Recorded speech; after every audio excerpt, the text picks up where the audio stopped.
അസ്സലാമലൈക്കും. Hello everyone, നമസ്കാരം. Welcome to serve it like Shani. എല്ലാവർക്കും സുഖല്ലേ? ഇന്ന് ഞാൻ എത്തിയിട്ടുള്ളത് ഒന്നല്ല രണ്ട് ഐറ്റമായിട്ടാണ്. വെജിറ്റേറിയൻസിനെ ഒന്നും കൂടെ ഹാപ്പി ആക്കാൻ വേണ്ടിയിട്ട് ചെയ്യാൻ പോകുന്ന ഒരു ഡിഷാണിത്. പൈനാപ്പിൾ ഗ്രില്ല് എങ്ങനെയാണ് നമ്മൾ വേറൊരു വേർഷൻ ആക്കിയിട്ട് അതൊരു ഡിസേർട്ട് ആക്കിയിട്ട് മാറ്റുക എന്നും കൂടെ ഞാനിതിൽ വിവരിക്കുന്നുണ്ട്. അപ്പോൾ നമുക്ക് നോക്കാം എങ്ങനെയാണ് ഈ പൈനാപ്പിൾ ഗ്രില്ല് ചെയ്തെടുക്കാമെന്ന്. ഇത് നമുക്ക് പാൻ ടോസ്റ്റ് ആയിട്ടും ചെയ്യാം, ടോസ്റ്ററിൽ ചെയ്യാം. ബ്രെഡ് ടോസ്റ്റർ ഉണ്ടെങ്കിൽ ആ ടോസ്റ്ററിൽ ചെയ്യാം, ഗ്രില്ല് ചെയ്തെടുക്കാം, പാനിലും ചെയ്യാം. ഇങ്ങനെ 3 വിധത്തിലും നമുക്ക് ചെയ്തെടുക്കാം. ഞാനിവിടെ നിന്ന് ഗ്രില്ല് ചെയ്തെടുക്കുകയാണ്. അപ്പോൾ എന്തൊക്കെ ഇൻഗ്രീഡിയൻസ് നോക്കാം. ആദ്യമായിട്ട് വേണ്ടത് പൈനാപ്പിളാണ്. ഞാനിവിടെ ഒരു പൈനാപ്പിളാണ് എടുത്തിട്ടുള്ളത്. റൗണ്ട് പീസസ് ആക്കിയിട്ട് കട്ട് ചെയ്തെടുത്തിട്ടുണ്ട്. പിന്നെ വേണ്ടത് 1 ടീസ്പൂണ് മുളക് പൊടി. പിന്നെ വേണ്ടത് 1 ടീസ്പൂണ് സിനമൺ പൗഡർ, പട്ടട പൊടിയാണിത്. ഇതാണ് ഇതിൻ്റെ മെയിൻ ഇൻഗ്രീഡിയൻറ്റ്, പട്ടട പൊടി. പിന്നെ വേണ്ടത് ഒരു ശർക്കരയുടെ ഹാഫ് മതിയാവും, ഇത്ര വേണ്ട, ഒരു ഹാഫ് പൊട്ട് ശർക്കര. വേണ്ടത് ഒരു ലെമണിൻ്റെ ജ്യൂസ്. പിന്നെ വേണ്ടത് ബട്ടറാണ്. അതൊന്ന് ജസ്റ്റ് ബ്രഷ് ചെയ്തെടുക്കാൻ വേണ്ടിയിട്ടാണ്, ലാസ്റ്റ് ഗ്രില്ല് ചെയ്തെടുത്തതിന് ശേഷം ബ്രഷ് ചെയ്തെടുക്കാൻ വേണ്ടിയിട്ട് ബട്ടർ. നമുക്ക് നോക്കാം എങ്ങനെയാണ് വളരെ സിമ്പിളായിട്ട് തന്നെ നമുക്ക് ഗ്രില്ല് ചെയ്തെടുക്കാമെന്ന് നോക്കാം. ആദ്യമായിട്ട് ശർക്കര നമുക്കൊന്ന് ഗ്രേറ്റ് ചെയ്തെടുക്കാം.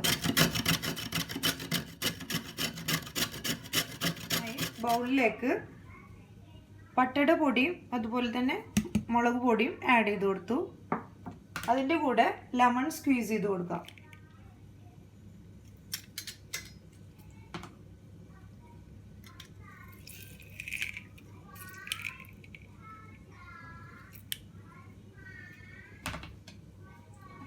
പിന്നെ നമ്മൾ ഗ്രേറ്റ് ചെയ്ത് വെച്ചിട്ടുള്ള ശർക്കര ആഡ് ചെയ്ത് കൊടുക്കാം.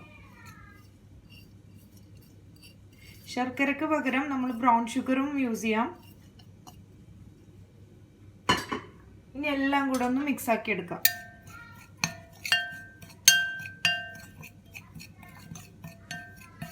ഈ മിക്സ് ആക്കിയ ഇൻഗ്രീഡിയൻറ്റ് നമ്മൾ പൈനാപ്പിൾ പീസസ് എടുത്തിട്ട് അതിലോട്ട് തേച്ച് പിടിപ്പിക്കാം.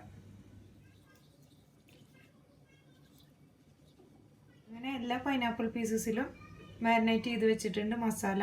ഇനി മസാല പിടിക്കാൻ വേണ്ടിയിട്ട് 1 മണിക്കൂർ നമുക്ക് വെയിറ്റ് ചെയ്യാം. വെയിറ്റ് ചെയ്തതിന് ശേഷം നമുക്ക് എങ്ങനെയാണ് ഗ്രില്ല് ചെയ്തെടുക്കാൻ നോക്കാം. അങ്ങനെ നമുക്ക് പൈനാപ്പിൾ പീസസൊക്കെ ഗ്രില്ല് ചെയ്തെടുക്കാം. ഓരോ പീസസും ഗ്രില്ലിൽ വെക്കാം. അങ്ങനെ എല്ലാ പൈനാപ്പിൾ പീസസും ഞാൻ ഗ്രില്ലിൽ വെച്ചിട്ടുണ്ട്. ഇനി ഒരു 5-8 മിനിറ്റിൻ്റെ ഉള്ളിൽ നമുക്ക് ഗ്രില്ല് ചെയ്തെടുക്കാം. 10 മിനിറ്റ്സ് കഴിഞ്ഞിട്ടുണ്ട്. നമ്മുടെ പൈനാപ്പിളൊക്കെ നല്ല ഗ്രില്ലായി വന്നിട്ടുണ്ട്. അങ്ങനെ പൈനാപ്പിളൊക്കെ നല്ല ഗ്രില്ലായിട്ട് കിട്ടിയിട്ടുണ്ട്. ഇനി നമുക്ക് ഓരോ പൈനാപ്പിളിലും ഒന്ന് ബട്ടർ ബ്രഷ് ചെയ്ത് കൊടുക്കാം 2 സൈഡും.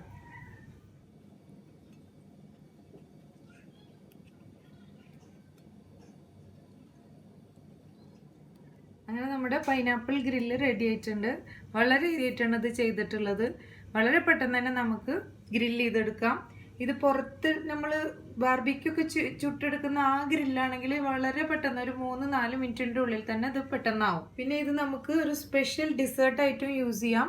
ഡിസേർട്ടായിട്ട് യൂസ് ചെയ്യുന്നത് ഇങ്ങനെയാണ്: ചൂടോട് കൂടെ ഒരു പൈനാപ്പിൾ പീസ് ഗ്രില്ല് ചെയ്തിട്ടിട്ട് അതിൻ്റെ മുകളിൽ ഒരു സ്കൂപ്പ് വാനില ഐസ്ക്രീം ഇടാം. അപ്പോൾ അത് വളരെ ടേസ്റ്റി ആയിട്ടുള്ള ഒരു ഡിസേർട്ടായിട്ട് മാറി. അപ്പോൾ 2 കാര്യങ്ങളുണ്ട്. ഇത് സലാഡ് ഉണ്ടാക്കാൻ വേണമെങ്കിൽ യൂസ് ചെയ്യാം, ഇങ്ങനെ തന്നെ കഴിക്കാം, പിന്നെ നമുക്ക് ഡിസേർട്ടായിട്ടും യൂസ് ചെയ്യാം. അപ്പോൾ എല്ലാവരും ഈ പൈനാപ്പിൾ ഗ്രില്ല് ഈ വേർഷനിലൊന്ന് ട്രൈ ചെയ്ത് നോക്കൂ. അപ്പോൾ ഈ പൈനാപ്പിളിൻ്റെ ഈ വേർഷൻ എല്ലാവർക്കും ഇഷ്ടമായില്ലേ? 2 ടൈപ്പ് വേർഷൻ ഞാൻ ചെയ്തിട്ടുണ്ട്. 2 ടൈപ്പ് എല്ലാവർക്കും ഇഷ്ടമായെന്ന് ഞാൻ വിശ്വസിക്കുന്നു. വീഡിയോ ഇഷ്ടമായെങ്കിൽ എല്ലാവരും ഒന്ന് ഷെയർ ചെയ്യുക. ഇനിയും സബ്സ്ക്രൈബ് ചെയ്യാത്തവരുണ്ടെങ്കിൽ ഒന്ന് സബ്സ്ക്രൈബ് ചെയ്യുക.